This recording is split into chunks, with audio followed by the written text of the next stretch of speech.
Howdy, howdy, Chris here, and welcome back to Garage Noise. Today we're going to be painting this bumper cover. We'll be painting this in a tri-stage white. This is for an Acura. So last week we went ahead and removed some of this micro-checking and some chips and scratches that were on this bumper cover.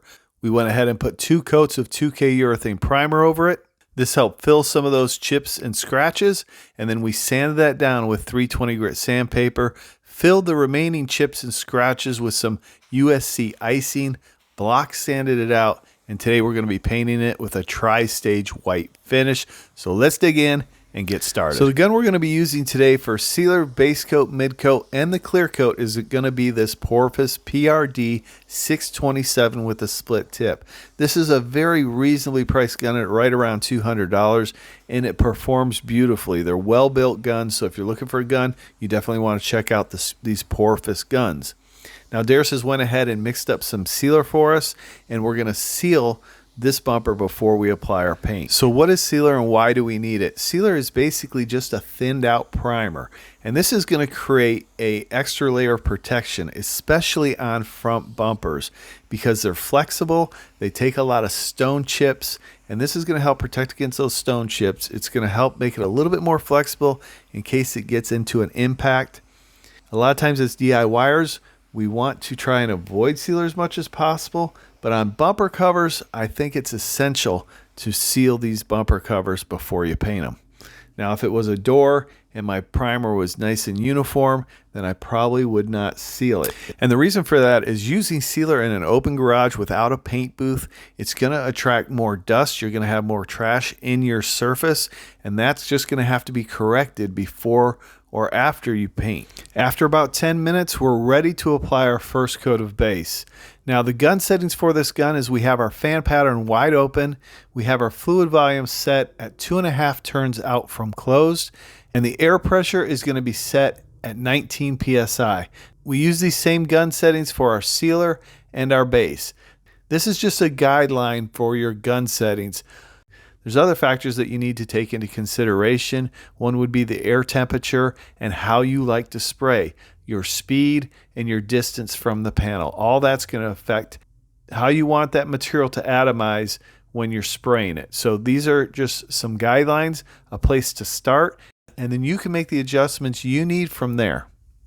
Here I'm finishing up the first coat of base. Now in these summer temperatures, I like to apply that first coat of base medium to wet. So our whole goal is in applying this base coat is to get good coverage, and we want to make sure that paint lays on smooth. The smoother your finish in your sealer and your base coat, the smoother your clear coat's going to be. Now it's not as critical when you're spraying white or a solid color, but when you're spraying a metallic finish, it's important that you have a good metallic orientation. The way you're going to achieve that is a nice uniform passes. You want to overlap those passes 60 to 75%.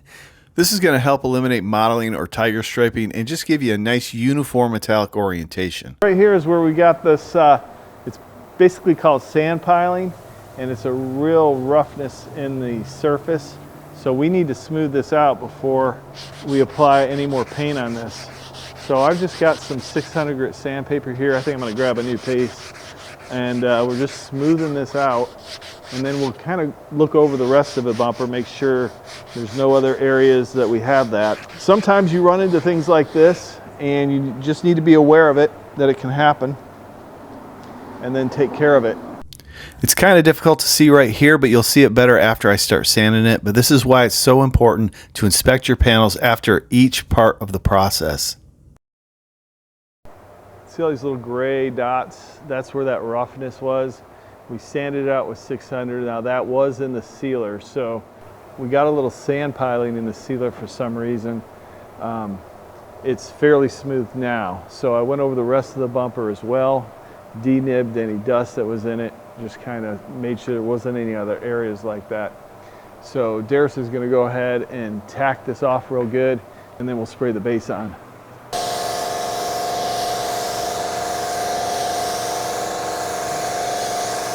So I'm just finishing up the second coat here. We're going to put on a nice heavy coat, make sure everything's covered well. We don't have any transparent areas.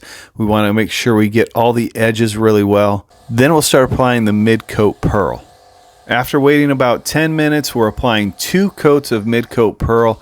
That should be sufficient to match most colors.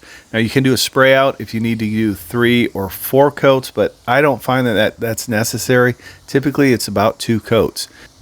You apply the pearl just like you would your typical base coat. You want to be aware of your speed and your distance, and all your gun settings are going to be the same as the original base coat. In most cases, 2 coats of mid-coat pearl is sufficient to get a good color match.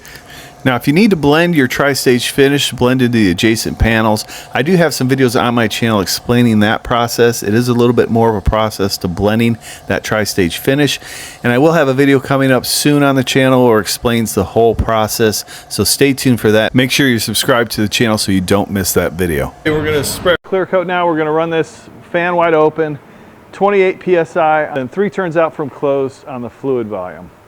About 27, 28 psi on the air pressure. Okay, now it's time to apply our clear coat, and this is what everybody loves to do. Everybody loves to spray that shiny clear on, get a good looking finish, and it's really not that difficult. We are going to put 2 coats of clear on it. So for the first coat, we want to put it on medium wet and make it look good, but it's not critical that it looks perfect after the first coat. So if you have some areas that are inconsistent, or maybe you have some dry spray, that's okay. Then we're going to come back with the second coat, and that's where it's going to stand tall and look really good. Now, a few things with applying clear coat. It's not difficult. You want to be consistent with your passes, consistent with your distance from the panel. You need to have your gun set up properly for clear coat. In this case, we're spraying about 28 psi for this gun. Now all guns are different. All clear coats spray a little bit differently. You want to be spraying about 5 to 6 inches away, typically, depending on how you like to spray. I always tell everybody to start with less fluid volume. You can always bump that up just a little bit. So I start my fluid volume at about 2.5 turns out from closed. If you're new to painting or new to clearing, I would never start your gun wide open. That's just a recipe for disaster in my opinion. Start it at 2.5 to 3 turns out from close. So you close it all the way, turn it 2.5 to 3 turns out. Some adjustments you can make when you're spraying. If you happen to be spraying, you've got your gun set up properly and you're getting dry spray, so you're not getting enough material coming out of the gun, there's a couple easy ways to correct that. You can decrease your distance from the panel. That will put more material on that panel. You can decrease your speed, slow down a little bit. That'll put more material on the panel, help it to slick out. You can bump up your fluid volume just a little bit, and that'll do the same thing. More material on the panel, help it to smooth out. If it's getting too much orange peel, too much texture, you want to increase your distance a little bit, decrease your fluid volume so less material's coming out of the gun. The other thing you can do is you could bump up your air pressure. So if you bump up your air pressure, you're atomizing that clear coat, breaking it up just a little bit better and getting a nice flatter finish. If you really want to become a good or even competent painter, then you need to practice. I would recommend getting a test panel, spray clear coat, spray base coat, play with your air pressure, your speed, and your distance. Learn how those adjustments affect the finish that you're applying. If you get practice and a better understanding of how those adjustments affect your finish, you're going to be a better painter, and you're going to be able to paint in any situation, whether it be hot, cold, or if you're spraying with a clear coat you've never sprayed before, you'll be able to handle it. Listen, I hope you found this information helpful. If you did, leave me a comment down below, and be sure to like and subscribe, and be sure to check out our Garage Noise Gear merch. You can find it at garagenoisegear.com. I appreciate each and every one of you watching, and we'll see you next time on Garage Noise.